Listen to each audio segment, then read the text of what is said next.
नमस्कार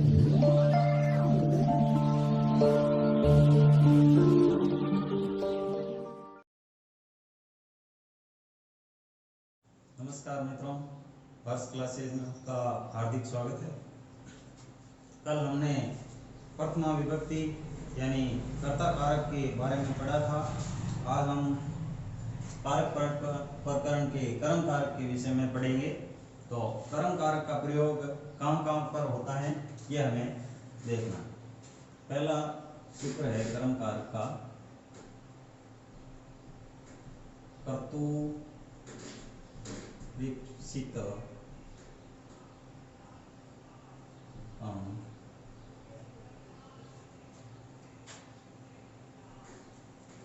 कर्तुरीप्सितम् कर्म, यानी कर्ता जिसे सबसे अधिक चाहता है वो कर्म है। उदाहरण के तौर पर पैसा, ओदनम, भुंक्ते।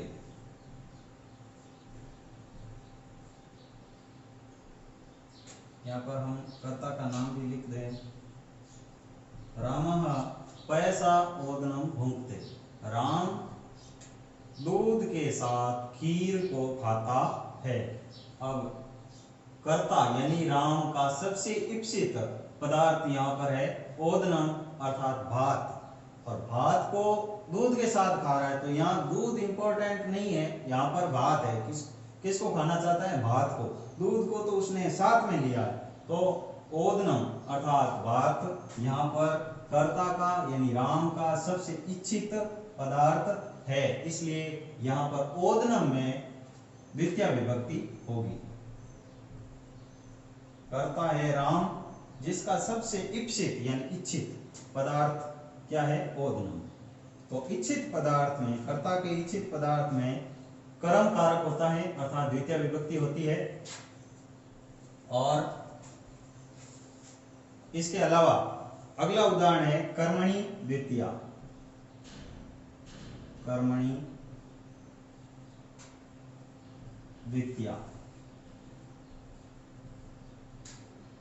कर्म में द्वितीय विभक्ति होती है चाहे कर्ता हो ही मत। हमने वीडियो की शुरुआत में ये कहा था कि क्रिया के साथ जिसका सीधा संबंध हो वह कारक होता है और कर्ता का भी उसके साथ संबंध होता है।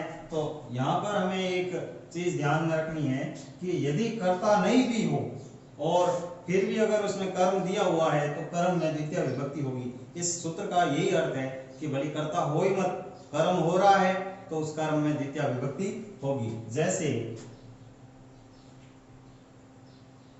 हरिम भजती, किसको भजता है? हरि को। भजती यहाँ पर क्रिया है और हरि इसमें कर्म है, यानी हरि को भजता है, हरि कर्म हो गया, भजती क्रिया हो गई, लेकिन इसमें कर्ता है ही नहीं, इसलिए हरि अनुक्त कर्म है। अनुक्त कर्म का मतलब होता है कि जहां पर कर्ता नहीं हो उसको कहते हैं अनुक्त कर्म। अनुक्त कर्म हम वाची परिवर्तन में पढ़ेंगे कि किस प्रकार से कर्ता होने के बावजूद भी कर्ता में प्रथमा विभक्ति नहीं होती है। तो शब्द को हम अलग अलग तरीके से कैसे लिखते हैं वाक्य को, ये देखिए आप। जैसे रमेश पुस्तक पढ़ता है,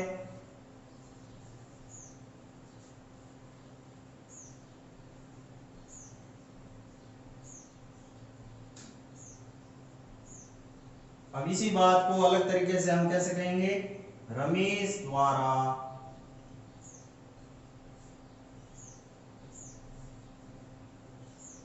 पुस्तक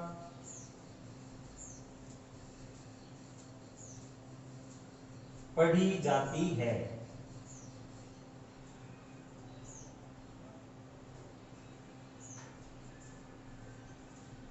यहां पर आप देखिए रमेश के अनुसार क्रिया चलती है। अगर रमेश स्त्रीलिंग है तो क्रिया भी इसमें स्त्रीलिंग हुई है। हिंदी में स्त्रीलिंग पुल्लिंग की क्रिया अलग अलग होती है, संस्कृत में नहीं होती है। लेकिन देखिए आप, पढ़ता है और पढ़ी जाती है अलग अलग हो गए। क्यों? क्योंकि यहाँ पर पुस्तक के अनुसार क्रिया चल रही है, ना कि रमेश के अनुसार। ऊपर वाले वाक्य में रमेश पुस्तक पढ़ता है, रमेश के अनुसार क्रिया चल रही है। नीचे वाले वाक्य में रमेश द्वारा पुस्तक पढ़ी जाती है, अब पुस्तक के अनुसार क्रिया चल रही है। तो यहाँ पर रमेश द्वारा में तृतीय विभक्ति हो जाएगी कर्ता में। इसलिए कर्तृवाच्य और कर्मवाच्य में हमें ये ध्यान रखना है, जैसे हरिः सेव्यते, हरिः सेव्यते, हरि की सेवा की जाती है। यहां पर आप देखिए कि हरि जो है वो कर्म है, लेकिन इस कर्म में भी यहां पर प्रथमा विभक्ति हुई है। तो यहां पर उक्त कर्ता है और ऊपर वाले में उक्त कर्म है और ऊपर वाले में अनुक्त कर्म है। ये उक्त कर्म है हरि। ये कर्मणि द्वितीय सूत्र है। वाच्य परिवर्तन में आपको अच्छी तरह से समझ में आ जाएगा। अगला टॉपिक हम जब लेंगे वाच्य परिवर्तन, उसमें अच्छी तरह से समझ में आ जाएगा। अगला सूत्र है तथा युक्तम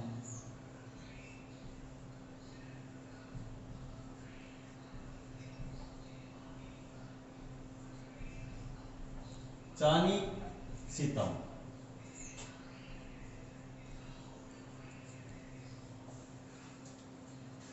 यहां देखिए आप, च अनिप्सितम, अन प्लस इप्सितम। इप्सित का मतलब होता है इच्छित, अनिप्सित का मतलब जो इच्छित नहीं है। अब ये कह रहा है कि यदि कर्म इच्छित नहीं भी है, कर्ता का इच्छित नहीं है कर्म, फिर भी उसमें द्वितीय विभक्ति होगी। जैसे कि उदाहरण के तौर पर पहला उदाहरण हम लिखते हैं यहाँ पर, ग्रामम गच्छन्, ग्रामम गच्छन् तृणम स्पृशति। अभी इस वाक्य का अर्थ ये हुआ कि गांव जाते हुए तृण अर्थात तिनकों का स्पर्श हुआ। यानी जब हम रास्ते पे चल रहे होते हैं तो तिनके या कांटे जो होते हैं उनको हम स्पर्श करना नहीं चाहते। कोई नहीं चाहता है कि मेरे पैर में कांटा चुभे, लेकिन वो चुभ जाता है। तो यहाँ पर तृण यानी तिनका, पैर को हम उससे टच नहीं करवाना चाहते थे, ये हमारी इच्छा नहीं थी। लेकिन अनिच्छित होते हुए भी, इच्छा नहीं होते हुए भी उसका स्पर्श हमारे पैरों से हुआ, इसलिए तृण में भी कर्मकार होगा तृण। अगला उदाहरण है ओदनम भुंजानो,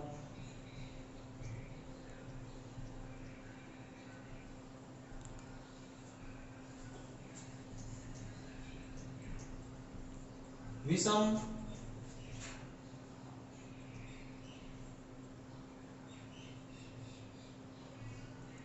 भुंक्ते। यानी खीर खाते हुए, भात खाते हुए, ओदनम भुंजानो यानी भात खाते हुए, विषम भुंक्ते अर्थात जहर को भी साथ में खा गए। अब जहर कोई खाना नहीं चाहता है, किंतु अनिश्चित होते हुए भी ये कर्म है, इसलिए इसमें कर्मकारक अर्थात द्वितीय विभक्ति होगी।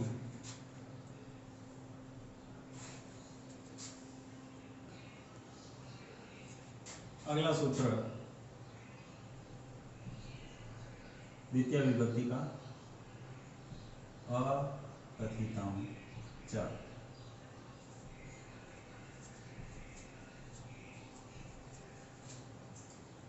इस सूत्र के अंतर्गत ऐसी 16 धातुएं आती है जिन धातुओं के आने के बाद में यदि कोई दूसरा कारक प्रयोग में आ रहा है तो भी उसके स्थान पर कर्म कारक आएगा। दूसरा कारक कैसे? जैसे हम पढ़ते हैं वृक्षात् पत्राणि पतन्ति। वृक्षात् पत्राणि पतन्ति। पेड़ से पत्ता गिरता है। पेड़ से पत्ता गिरता है। अब हमने कारक पढ़े हैं, तो कर्ता ने कर्म को करण से संप्रदान के लिए अपादान से अलग होने अर्थ में से लगता है। यहाँ पर से लगा है। पेड़ से पत्ता गिरता है यानी पत्ता पेड़ से अलग हो रहा है, तो यहाँ पर पंचमी विभक्ति अर्थात अपादान कारक हो रहा है। लेकिन इसी प्रकार का एक और वाक्य हम यहाँ पर लिख रहे हैं। गाम दोग्धी पयः। गाय से दूध निकालते हैं। गाय का दूध निकालते हैं। अब यहाँ पर आप देखिए कि गाय से दूध अलग हो रहा है, गाय से निकाल रहे हैं दूध, लेकिन यहाँ पर फिर भी पंचमी विभक्ति का प्रयोग नहीं हो रहा है। तो यहाँ पर गाय का दूध निकालते हैं, द्वितीय विभक्ति गाम शब्द में द्वितीय विभक्ति का प्रयोग हुआ है। तो किस कारण से हुआ है द्वितीय विभक्ति का? क्योंकि यहाँ पर दुह धातु, दोग्धी में दुह धातु आने के कारण यहाँ पर द्वितीय विभक्ति का प्रयोग हुआ। तो इस प्रकार की कितनी धातुएं और है जिनके आने पर द्वितीय विभक्ति का प्रयोग होगा? 16 धातुएं अर्थात 16 धातुएं हैं। उन धातुओं का मैं आपको नाम लिखवा देता हूं। दुह, याच, पच, दंड, रुधि, पृच्छ, दुह, याच, पच, दंड, रुधि, पृच्छ, ची, ब्रू, सास, जी, मत, मुस, नी, री, कृष, वह। देखिए 1 2 3 4 5 6 7 8 9 10 11 12 13 14 15 और 16 धातुएं हैं। इन धातुओं का प्रयोग होने पर द्वितीय विभक्ति आएगी। यदि कोई और विभक्ति आ रही है फिर भी वहां पर द्वितीय विभक्ति आएगी। जैसे एक उदाहरण को आपको मैंने लिखा दिया है। गाम दोग्धी पयः। इसमें दुह धातु, कौन सी धातु है? दुह। आगे धातु का नाम लिख रहा हूं। और अगला उदाहरण, बलीम याचते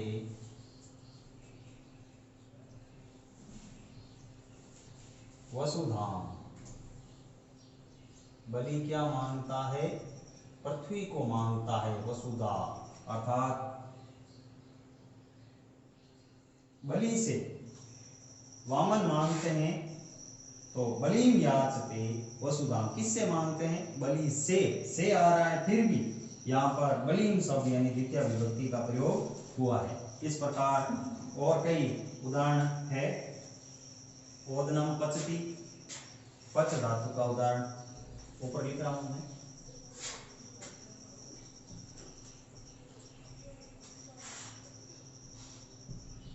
ओदनम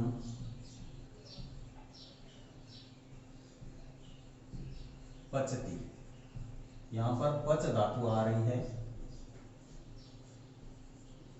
इसलिए ओदनम, यानी भात को पकाया जाता है। और गर्गान शतम दंडयति, यानी गर्गों पर 100 रुपए का दंड लगाया जाता है। तो गर्गान शतम दंडयति, यहाँ पर दंड धातु का प्रयोग होने के लिए, प्रयोग होने पर द्वितीय विभक्ति किसमें, गर्गान में।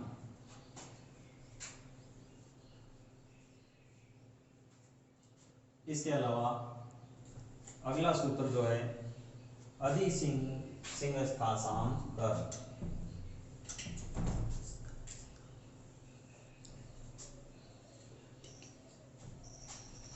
पांचवा सूत्र है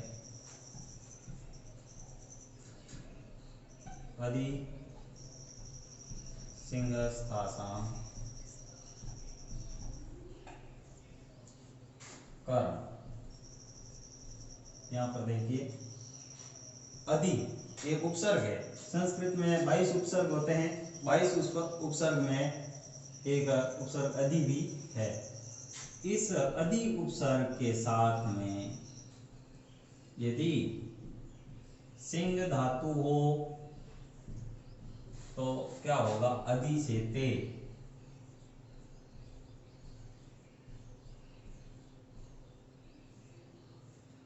नंबर 1 सिंह धातु हो गया। उसके बाद में स्था धातु, स्था धातु जो होती है ना, उसके रूप इस प्रकार से चलते हैं, तिष्ठति तिष्ठति तिष्ठन्ति। तो तिष्ठति तिष्ठत तिष्ठन्ति, इस प्रकार से इसके रूप चलते हैं। तो अधि उपसर्ग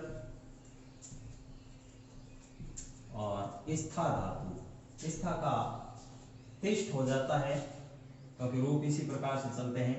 तो अधि तिष्ठति क्या हो जाएगा, अधि तिष्ठति।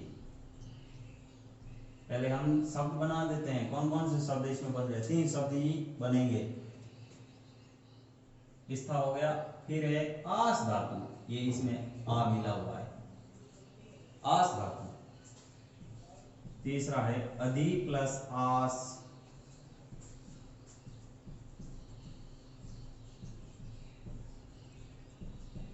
अध्यास्ते। अब यहाँ पर यण संधि होने के कारण यह हो जाता है अध्यास्ते, वो हम संधि में पढ़ेंगे। अधि प्लस आस्ते अध्यास्ते, तो 3 शब्द बने हैं। इन शब्दों का जहां पर प्रयोग होगा वहां पर द्वितीय विभक्ति कैसे होगी, जैसे पहला उदाहरण इसका लेते हैं हम, हरिः वैकुंठम अधिसेते,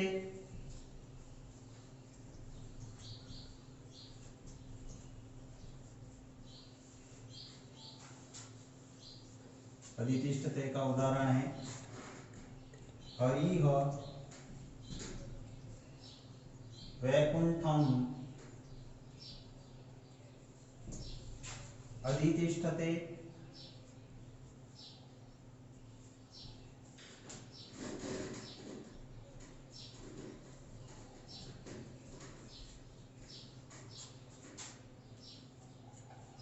तीसरा है अधि प्लस स्था का, हरिः वैकुंठम वैकुंठम अधितिष्ठते।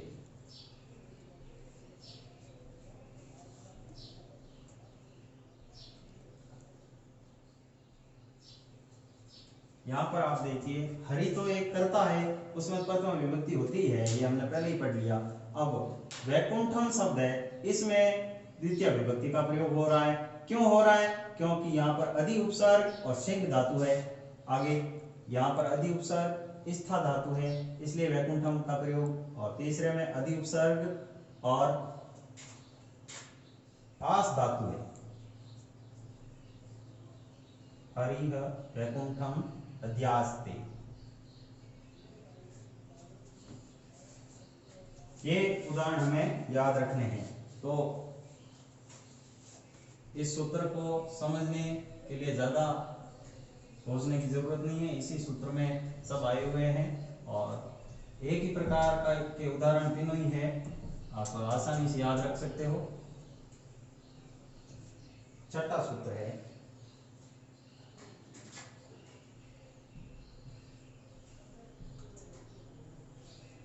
उपान वद्यांग वसा।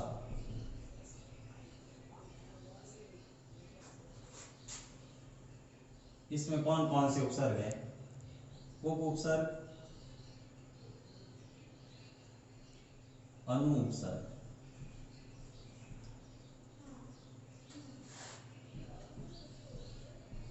अधि उपसर्ग, आंग उपसर्ग और धातु कौन सी है? वस धातु।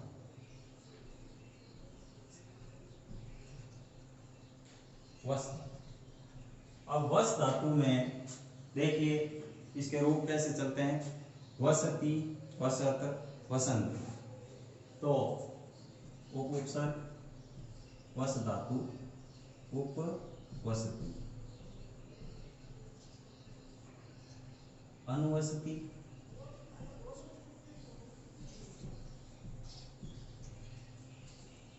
अधिवसति,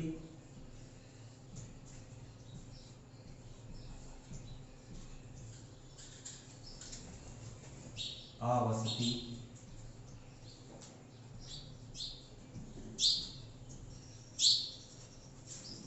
आंग उपसर्ग में केवल आ लगता है। तो ये चार शब्द बने हैं, यहाँ पर इनका प्रयोग हम किस प्रकार से करेंगे भाई? हरिः वैकुंठम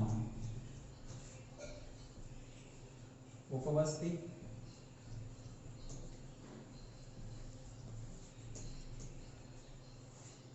हरिः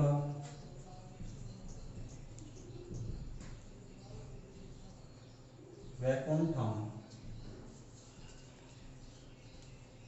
अनुवसति,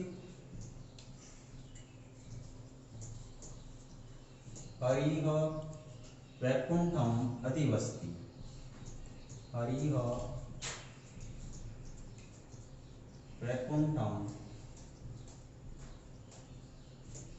अधिवसति,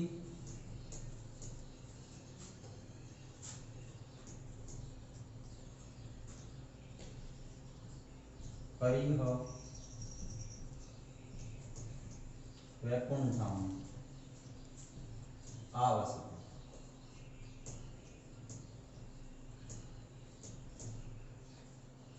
ये सूत्र की पूरी व्याख्या है।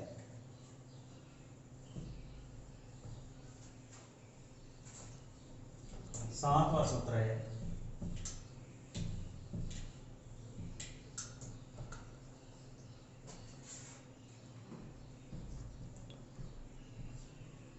अभी निवी षष्ठ। यहां पर केवल एक ही उपसर्ग आया हुआ है, सॉरी एक उपसर्ग और दो उपसर्ग और एक धातु। अभी उपसर्ग, नी उपसर्ग प्लस विस धातु, यानी ज्यादा अगर आपको ध्यान रखने की जरूरत नहीं है, केवल इसका क्या बनता है वो ध्यान रखना है। अभिनिविष्टे, भले आप सूत्र याद करो या मत करो, अभिनिविशते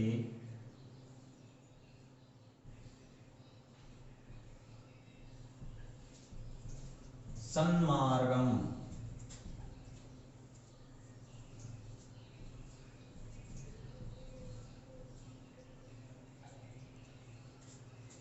यहां पर सम्मार्गम किस लिए आया हुआ है? क्योंकि अभिनिविष्टे शब्द है, अभी उपसर्ग, नी उपसर्ग, विस धातु, इसलिए यहाँ पर सम्मार्गम में द्वितीय विभक्ति का प्रयोग हुआ है। इसके अलावा 8वां सूत्र है कालाध्वनोर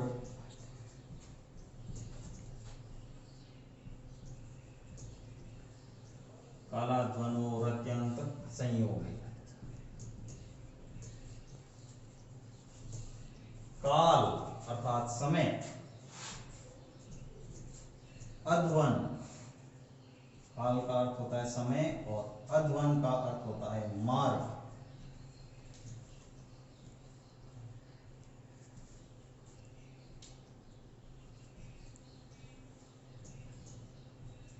समय और मार्ग का अत्यंत संयोग होने पर उसमें द्वितीय विभक्ति होती है। जैसे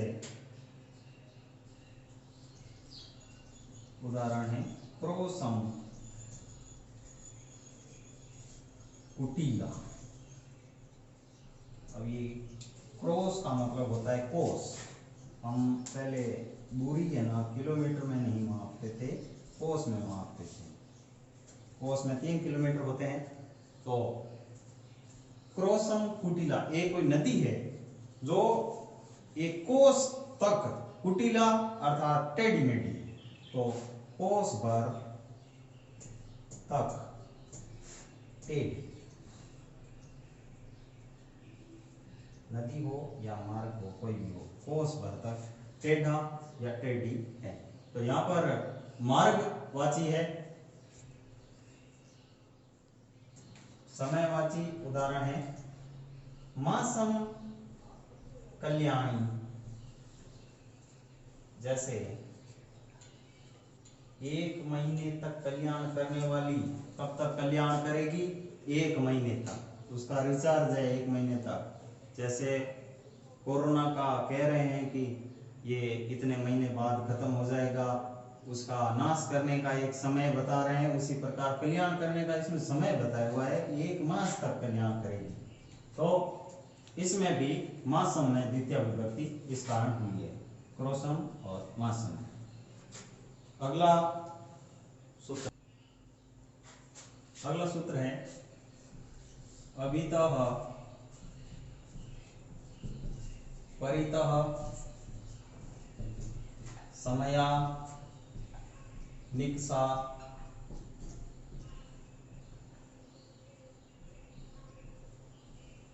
था प्रतियोगे अपि।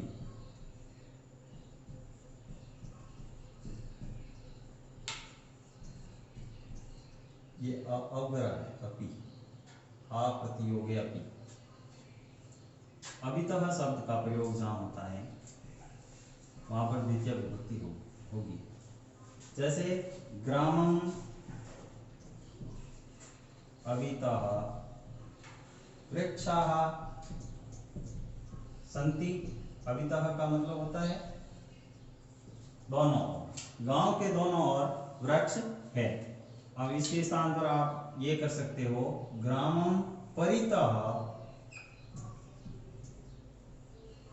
वृक्षाः सन्ति, यानी गांव के चारों ओर वृक्ष है। दोनों उदाहरण है।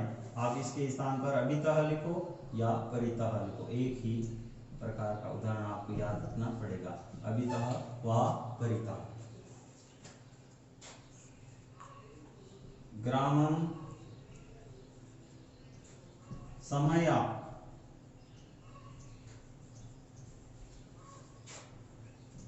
नदी अस्ति। गांव के पास में क्या है? नदी है। तो ग्रामों में यहां पर भी द्वितीय विभक्ति हुई है।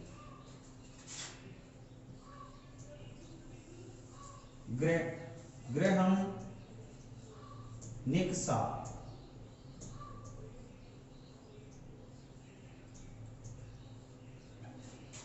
आपणः